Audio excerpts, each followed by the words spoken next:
Hey y'all, welcome to the Clock Tower. I'm Colton here with Brandon. A lot to talk about because Bushiroad just wrapped up their fall English conference stream a few days ago. New titles announced, Bushiroad Rumble stuff, but first we wanted to talk about the stuff that we already knew was coming out, but now we have dates for. First, Mushoku Tensei, confirmed for March 11th. We expected March, not a surprise here. Hololive for April 29th. Again, not really a surprise there. What is a bit of a surprise, I think, is the Bang Dream Premium Booster, which will be sandwiched between them on April 8th. It's kind of a collector's item, not a new set, but it will be basically a special printing of some older Bang Dream cards that we've seen already in English. More of a collector's thing than a player's thing. So if you're really into Bang Dream, there you go, you got it. And then after Hololive, we already knew this, Tokyo Revengers getting a simultaneous JP and English release on May 13th. Those are all the dates for new English Weiss stuff, which honestly, Brandon, really surprised me. I thought we were going to get more dates than this, and I also thought we were going to get an English exclusive reveal for next summer. Yeah, we did get two new titles, Freight Grand Order Camelot and then Danmachi coming out in the summer. But yeah, no sign of any English exclusive, nothing hinting towards that anytime soon. It seems likely that Tokyo Revengers being a simultaneous release might be kind of taking the place of the English exclusive, which frankly is kind of a disappointment.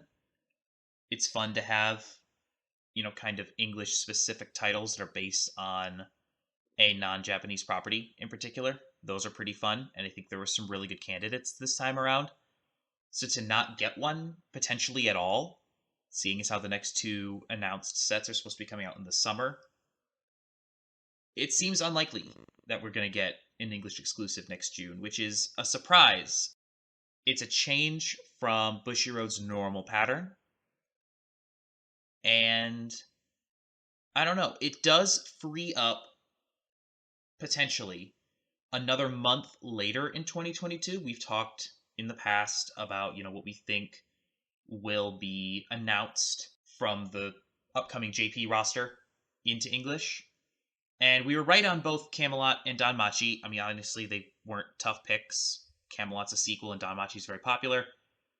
But with that extra slot potentially in the fall going into the winter of next year, that could open up the calendar for something like Zombieland Saga, which I don't think anyone would be expecting in English if it weren't for the fact that the early response is that it's very powerful.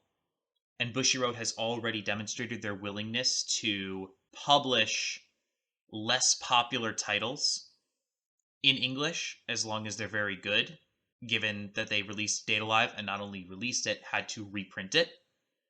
They know what their moneymakers are going to be. So because Zombieland Saga is very good in JP, it suddenly becomes a potential English target as well. And, there's a lot of stuff that was just kind of on the fence before. The definitely maybes, the Kobayashis, for example, that will maybe get a better chance at coming to English if there is no summer exclusive. And that's not to say that there won't be yet, especially with the time frame of that only getting two additional announcements for into that summertime. There's still a potential that we could still see an English original, maybe even towards even the end of July, especially if they have a shortened time frame anyway of like how they're putting out releases. Yeah. No, you're right. I think there's still a potential there, but Yeah. you never know. Because especially with Tokyo Revengers being a simultaneous release, we've not had a simultaneous release and an English original kind of at the same time. This is different. Bushiroad is changing the schedule script, as it were. They're doing some things differently than we normally expect. And, if they do announce an English exclusive, I would be a little bit surprised. Honestly, like I'm leaning toward probably no English exclusive. This would have been the event when they announced it.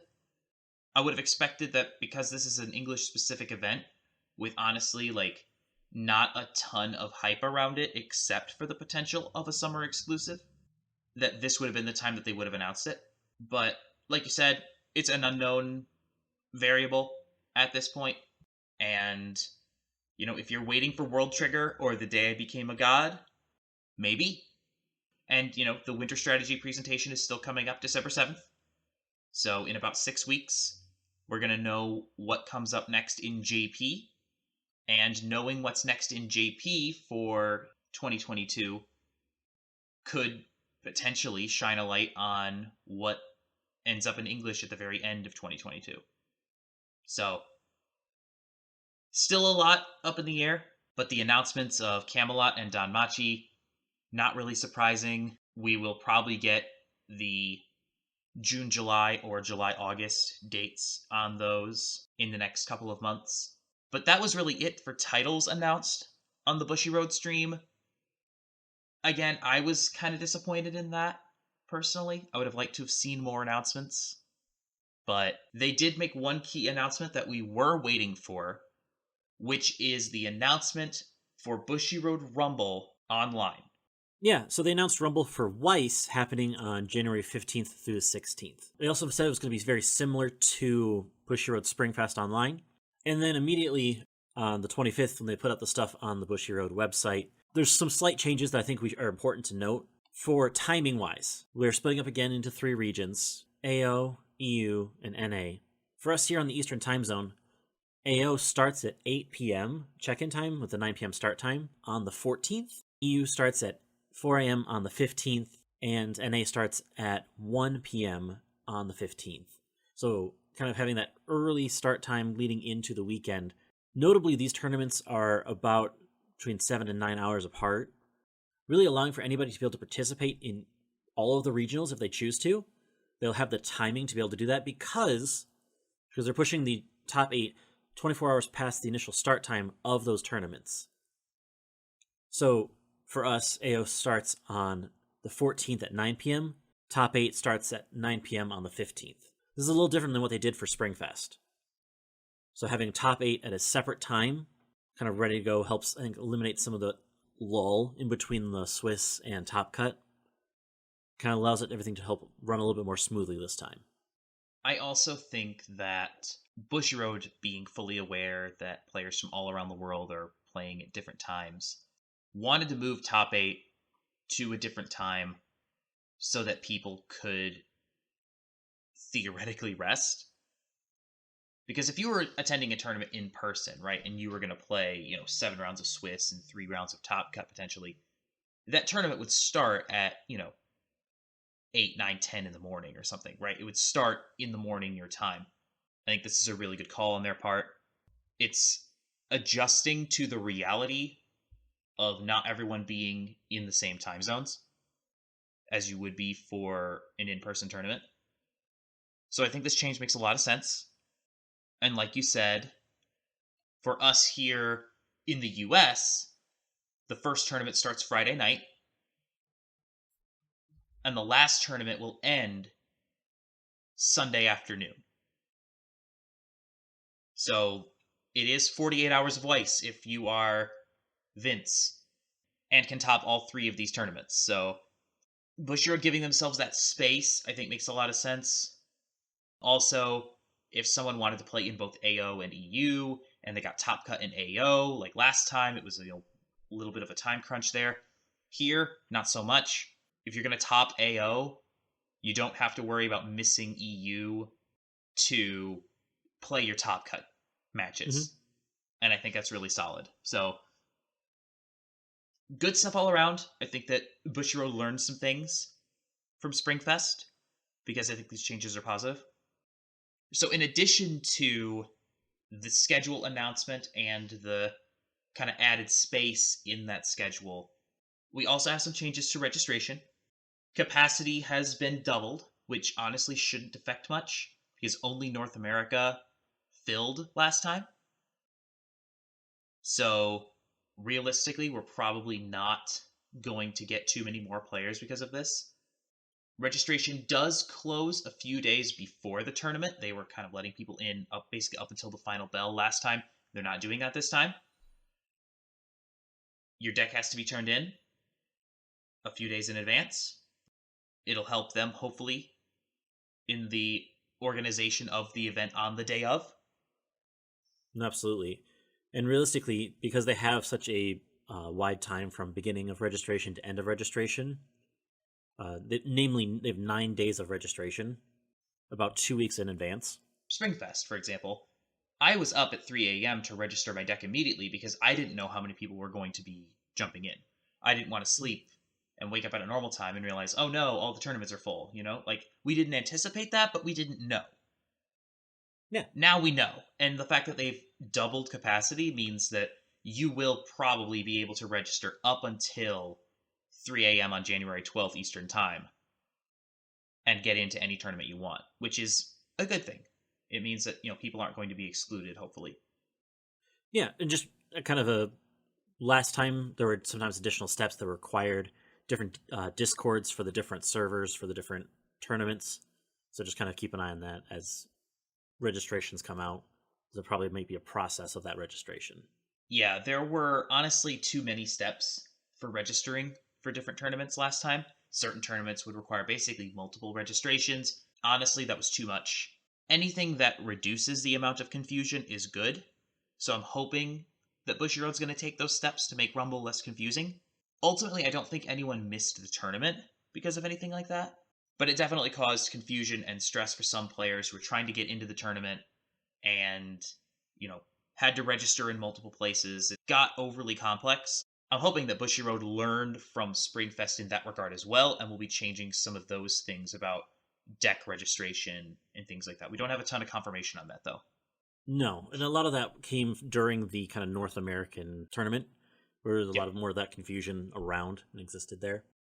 However, it seems, based on what people who are in the know are saying, that the folks who ran the AO tournament last time, which in our estimation between the two that we participated in was easily the better run of the two, will be running the NA tournament as well this time around. So that change appears to be imminent. Again, not confirmed by Bushiroad, but based on what people with knowledge of the situation are saying, that seems to be the case, which would be a positive change because, again, AO was run really well. North America was a lot more tedious, honestly. Multiple registrations, some unnecessary complexity. So, looking forward to that, assuming that that's true, which I feel pretty safe to say that it is. We also don't know anything about prizes for this tournament yet. They didn't tell us anything. We anticipate it would probably be similar to what they offered at Springfest. It would make sense to offer Ruby boxes because Yep. English exclusive, recently released for an English specific tournament. Makes sense. But again, nothing confirmed, nothing known for sure. So, the TLDR for Rumble. 3 tournaments again, like Springfest. Will start Friday night if you're here in the Eastern United States. Check the website, link in the description. Over the course of the first 24 hours, they will play Swiss rounds for all 3. And then over the course of the following 24 hours, they'll play the top 8 for all 3. And it will wrap up Sunday afternoon Eastern time. Probably enough time in there. They're probably doing this on purpose so that you can participate in multiple tournaments without having to worry about missing a top cut. Registration ends a few days before the tournament. Capacity has been increased, so we're probably not going to have any issues getting everybody in. There will be some changes reportedly in how North America specifically is run. Looks like that's going to be handled by the AO crew this time. They did a really good job. And we don't know what the prizes are, although a good guess is that there will be Ruby prizing involved. So with all of that, that was basically everything that Bushiroad gave us during the stream, which again, wasn't a lot. I think we were all kind of hoping for more. It wasn't very impressive. I feel like this could have been announced in Facebook posts. Like instead of getting an actual live stream with multiple, product announcements, we mostly got stuff we already knew or could at least infer, and nothing particularly special. It was weird. The whole thing was just kind of weird. We'll see what Bushiroad decides to do over the next several months for English, but realistically, this was their big announcement event. I don't know if they have any plans to announce anything post May in terms of release dates. and post July in terms of actual sets, potentially into 2022. Like, we might be looking at January, February before we get any more information. But who knows? They could also just drop a Facebook post with their entire 2022 schedule tomorrow. Like, it's Bushiroad. It doesn't feel like they're following the patterns as much as they used to even a year ago. We'll see what happens. And that's it. Thank you for being here today. We appreciate it. We'll be back on Thursday, 5 cards, 5 minutes for Alice 2, Uncommons and Commons. Next week, I will have a deck tech on Tuesday, followed by gameplay the following Thursday, and another Clock Talk in 2 weeks. Until next time, thank you again. Please like, share, comment, and subscribe, and have a good one. We'll see you then.